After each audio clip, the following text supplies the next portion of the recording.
మనం ఈ మూడింటిని చాలా సాధారణంగా చూస్తాం, కానీ ఇవి సాధారణమైనవి కావు, చాలా ప్రమాదకరమైనవి. వీటిలో మొదటిది మనం అప్పులు చేయడం. ఎందుకంటే మీ చిన్నప్పటి నుండి మీ తండ్రి గారు అప్పులు చేయడం మీరు చూడడం, లేదా సమాజంలో ఎందరో అప్పులు తీసుకున్నారు కాబట్టి ఇది చాలా సాధారణమైన విషయమని అనుకోవడం వలన కావాలని కాకపోయినా మనకు వచ్చిన పరిస్థితుల కారణంగా స్లోగా ఒకటి తీసుకొని అది తీరక ముందుకే మరొకటి తీసుకొని వీటిని కట్టడానికి అలానే మనం బ్రతకడానికి ఇంకా కొంచెం ఎక్కువ అప్పు తీసుకొని చివరకు చాలా కష్టాలు పడి తీర్పిన వారు ఉన్నారు.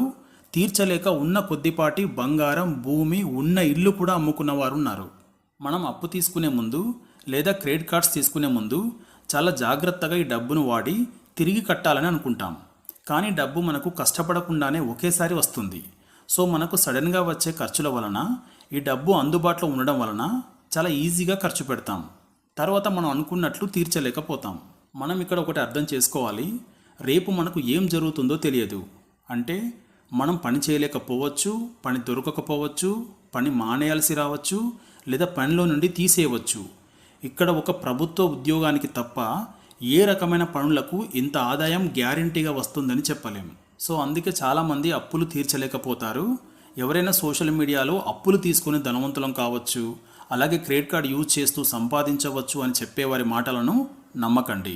కొంతవరకు ఈ మాటలు ధనవంతులకు సెట్ కావచ్చు, కానీ పేద మరియు మధ్యతరగతి ప్రజలకు సెట్ కావు. ధనవంతులకు కూడా లోన్స్ ఉన్నాయని మనం వారితో కంపేర్ చేసుకోవద్దు. వారికి 4 రకాల ఆదాయ మార్గాలు ఉంటాయి.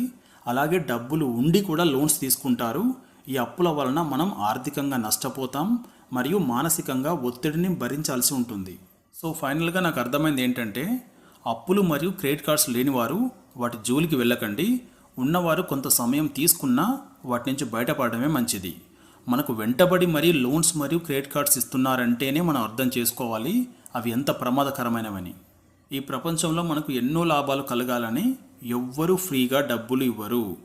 మనం నెమ్మదిగా ఎదిగినా పర్వాలేదు, కానీ అప్పులు, లోన్లు, క్రెడిట్ కార్డ్స్ లేని జీవితమే మన మొదటి లక్ష్యంగా ఉండాలి. మనం సాధారణంగా చూసే రెండవది మందు తాగడం. ఇది కూడా మన తప్పు కాదు. ఎందుకంటే మన చిన్నప్పటి నుండి ఇంట్లో నాన్న తాగడం వల్ల, లేదా ఫంక్షన్స్కి వెళ్ళినప్పుడు పెద్దవాళ్ళు తాగడం, అలానే ప్రస్తుత సమాజంలో చాలామంది తాగడం వల్ల మనం దీనిని సాధారణమే అని అనుకుంటున్నాం. కానీ దీనివల్ల మీకు అనవసరపు ఖర్చు. ఇది మీ మెదడు మరియు జీర్ణ వ్యవస్థను ఎఫెక్ట్ చేస్తుంది. ఈ అలవాటు ఉంటే పని ఎక్కువసేపు చేయలేం.